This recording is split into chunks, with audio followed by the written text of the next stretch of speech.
안녕하십니까? 11월 4일 월요일 와플터치 큐티입니다.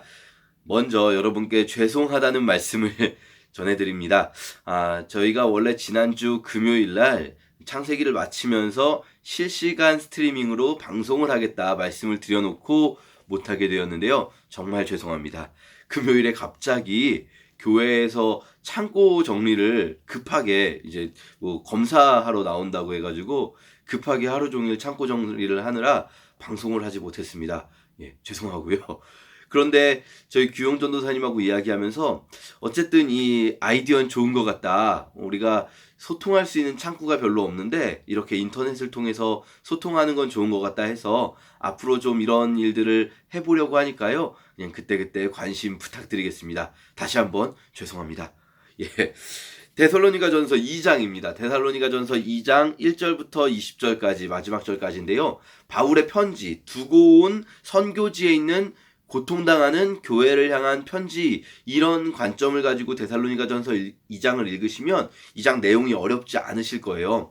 먼저 우리가 너희에게 간 일이 헛되지 않게 됐다, 이 말은 우리가 너희에게 가서 전도하고 교회를 세웠는데 혹시라도 그 교회가 무너질 수 있는 위기였잖아요. 그러나 그 일이 헛되지 않게 되었습니다. 이 데살로니가 교인들이 굳건히 서 있는 것, 이 고난 앞에서도 굳건히 서 있는 것을 보고 바울은 굉장히 기쁜 거죠. 그러면서 자신들이 빌립보에서 당했던 고난, 빌립보에서 뭐 감옥에도 갇히고 그러지 않았습니까? 바울과 실라가 이 빌립보에서 당했던 고난이라든지 이 또 유대에 있는 성도들이 당하는 고난, 이런 것들을 생각할 때 너희도 우리와 함께 그리스도의 고난에 동참하였다, 이런 기쁨이 바울 속에 있는 거죠.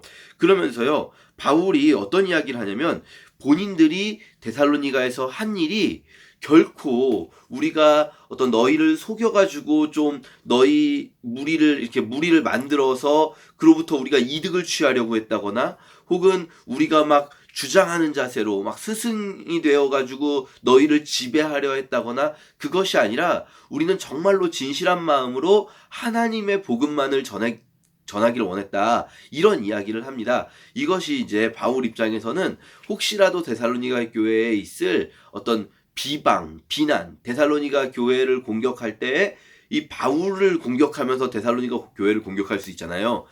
야, 니네들 그 바울이라는 사람이 전했던 그걸 믿냐? 니네들 그 사람이 니네한테 왜 그랬는지 알아? 그거 다 자기 욕심 때문인 거야. 그렇게 해가지고 니네들 모아서 니네한테 뭐 돈이라도 받아내고 니네보다 더 니네를 지배하려고 하는 거지. 뭐 이런 식으로 있을 수 있는 비방을 바울은 막고자 하는 거죠. 그러면서 바울이 어떻게 이야기하는가? 바울이 두 가지 자신들이 진실했다는 걸 말하는데요. 첫째는 자세에 있어서 자기들은 너희들에게 권위를 부리지 않고 너희들을 막 지배하려고 하지 않고 우리는 오히려 이 정말 너희를 아끼면서 조심스럽게 너희를 유모처럼 대했다 이야기합니다. 두 번째는 재정적인 부분입니다. 내가 너희에게 있으면서 이 다른 보통 이제 기독교 전도자들이 당시에 아마도 교회를 세우면 당연히 교회에서 모이는 연보, 헌금을 통해서 생활할 수 있었음에도 불구하고 나는 그렇게 하지 않았다. 나는 너희랑 함께 있을 때 내가 일해가지고 천막 만드는 사업 해가지고 내가 그걸로 다 돈을 이게 사용하지 않았냐. 내가 너희에게 간 것은 정말로 하나님의 복음을 향한 순전한 마음뿐이었다, 이 이야기를 하는 거죠. 자, 이걸 보면요, 바울이 내가 그렇게 할 수 없어서가 아니라 내가 그렇게 할 수 있음에도 불구하고, 사실 바울이 데살로니가 교회의 헌금으로 생활을 한다 해도 누가 뭐라고 하지 않을 그런 자연스러운 일임에도 불구하고 본인은 그렇게 하지 않았다는 거예요. 이것을 바울은 어떻게 이해하냐면요, 우리 고린도전서에도 보면 스스로 할 수 있는 권리를 포기하는 것, 이게 그리스도인의 모습이다라고 보는 거죠. 이 갈라디아서에서도요, 이게 우리가 자유함을 얻었다면 그 자유함으로 어떻게 살아야 합니까? 육신의 기회를 삼지 말고 사랑으로 스스로 다른 이들의 종노릇하는 것처럼 바울이 지금 스스로 이 데살로니가 교인들의 종이 되었다, 이런 식으로 바울이 말을 하고 있는 거죠. 이것은 1차적으로는 우리 뭐 목회자들에게 적용되는 말씀일 것 같아요. 그렇죠? 목회자들이 어떤 자세로 목회를 해야 되는가?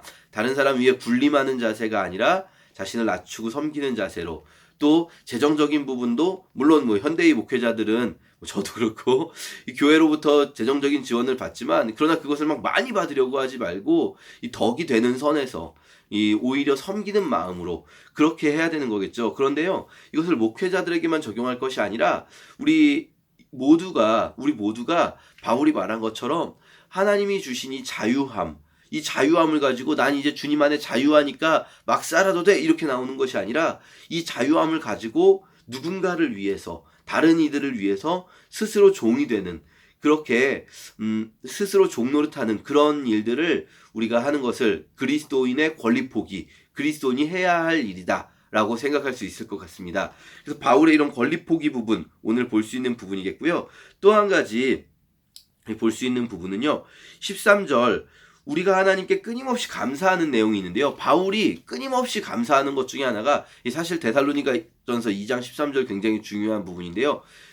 설교를 들을 때에 어떤 마음으로 들었는가 하는 겁니다.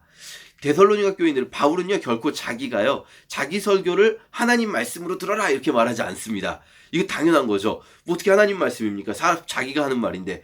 그런데 바울이 기쁜 건 뭐냐면요, 자기가 그렇게 말하지 않았는데 데살로니가 교회 성도들이 바울이 말할 때 그것을 사람의 말로 듣지 않고 하나님의 말씀으로 받았다는 겁니다. 이거는요 사실은 설교를 듣는 굉장히 중요한 자세입니다. 우리 함께 공동체에서는 사실 이런 부분을 많이 강조하진 않습니다. 왜냐하면 이미 이런 우리 한국교회의 풍토가 이런 것을 너무 이렇게 많이 강조하는 분위기가 있기 때문이긴 한데요. 그러나 여러분, 설교자가 가져야 할 마음은 이거는 내가 생각한 것이지 이걸 막 다른 사람에게 하나님의 말씀으로 강요할 수 없다라는 생각을 가진다 하더라도요, 듣는 사람들, 청중이 가져야 할 마음가짐은 어쨌든 이 말씀이 하나님의 말씀이다. 내가 지금 설교자의 말을 듣는 것 같지만 그래도 하나님의 말씀으로 듣고자 하는 태도, 이 태도가 굉장히 중요한 거고, 지금 데살로니가 교인들에게 그런 태도가 있었다는 것, 그것을 바울은 기뻐하고 있는 거죠. 그렇게 데살로니가 교인의 그런 모습을 바울이 너무나 기뻐하는 것, 그리고 마지막으로 이 데살로니가 교인들이 받는 고난, 24절부터 16절까지 그런 고난의 이야기들을 보면서 이 유대에 있는 성도들도 고난을 받고 데살로니가의 성도들도 고난을 받은 것처럼 우리 현대의 기독교인들, 현대 한국의 우리들도 어쩌면 우리에게 고난이 없는 것은 물론 사회적인 분위기가 좋아서일 수도 있지만, 혹시 우리가 정말로 하나님 말씀대로 살고 있다면 우리에게 이렇게까지 고난이 없을 수 있을까? 하나님 말씀대로 살고자 하는 이들은 누구나 고난을 받을 거라고 성경은 여러 차례 말씀하시는데, 우리도 어쩌면 기쁨으로 그 고난의 길로 나아가야 하지 않을까, 이런 생각하면서 이런 여러 가지 오늘 묵상 포인트들이 있거든요. 꼭 자신의 삶에 비추어 묵상하는 시간을 가지시기를 축복합니다. 감사합니다.